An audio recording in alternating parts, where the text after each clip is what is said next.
เฮ้ย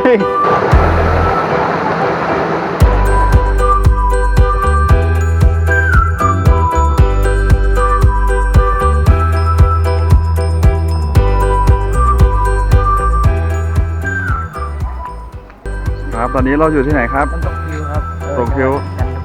จันทบุรีวันนี้เราจะมาเล่นน้ำร้อนนะอากาศร้อนอากาศร้อนแต่น้ำเย็นครับน้ำเย็นนะ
ตอนนี้เราอยู่ที่น้ำตกพิวน้ำตกพิวครับกำลังขึ้นมาเรื่อยๆนะครับก็บรรยากาศเป็นไงบ้างครับบรรยากาศแดดอ่อนๆแดดอ่อนๆมีลมนิดหน่อยลมนิดหน่อยมีไปคนก็เยอะอยู่นะครับน้ำน่าจะเย็นเนาะน้ำน่าจะเย็นครับไม่ร้อนมากกำลังไปหาที่นั่งรับประทานอาหารกันหาที่เล่นน้ำครับไม่รู้ว่าวังไหนตรงช่องไหนที่คนน้อยคนก็เยอะเลยทุกจุดเลยครับผม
เฮ้ยจะงับมือ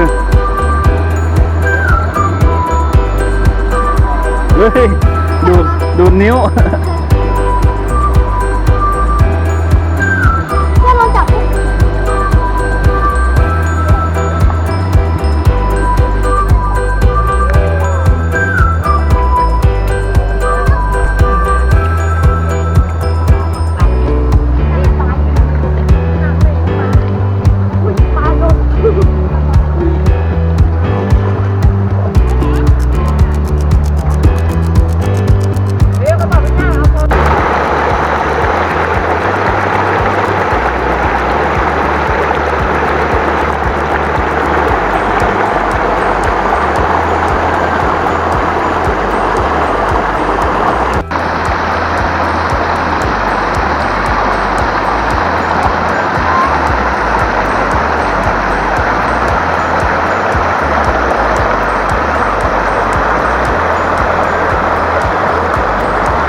ครับ เย็นไหม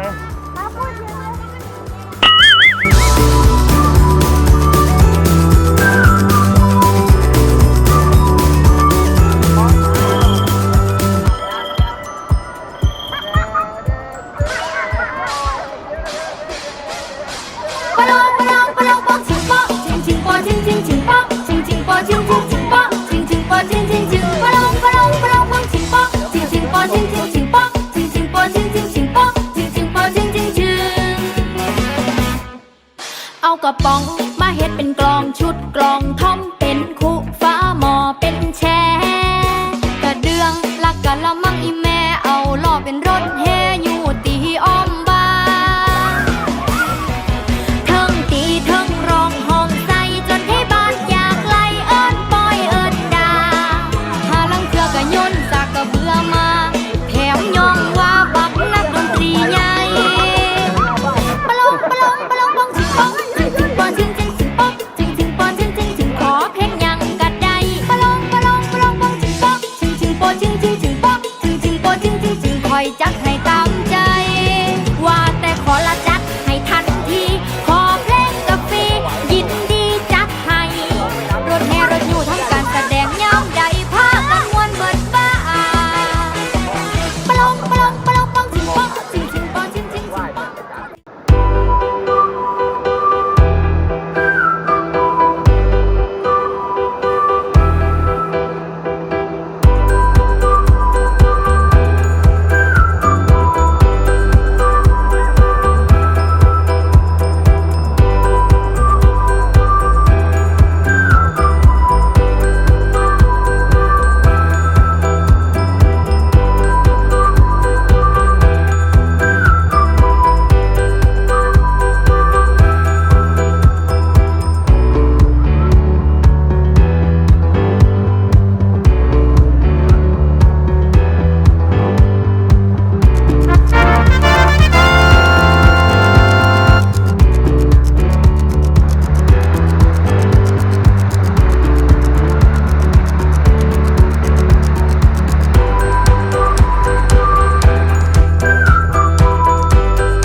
อะไรอยู่ในขวด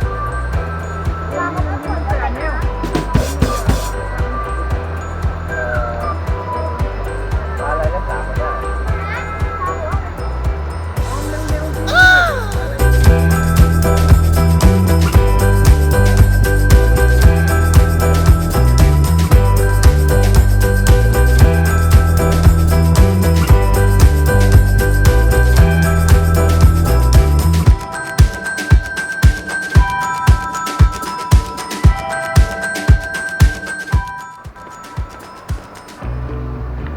นี่ขากลับนะครับขากลับ สัมภาษณ์พิธีกร กลับนะครับ เป็นไงบ้างครับ สนุกครับน้ำเย็นสบายธรรมชาติรู้สึกมีแรงขึ้นอีกเยอะเหมือนเป็นหนุ่มอีกครั้ง อ้าวเหรอ ทานนี้งดนิดนึงครับมองดู เพลิน เพลินๆร่มตา ๆเริ่มงานวันไหนครับ เริ่มงานวันไหนครับ พรุ่งนี้ครับผม พรุ่งนี้ พรุ่งนี้ก็ต้องไปต่อสู้กับลูกค้าด้วย เออ จะถ้าขายดีมีกำไรเยอะไหม ถ้าเศรษฐกิจดีก็จะรีบหาเวลามาพาลูกพาเมียมาเที่ยวอีกครับผม ครับผม กินเหล้าอย่างเดียว เอาบอกกันอย่างนั้นเดียวสร้างภาพนิดนึง เป็น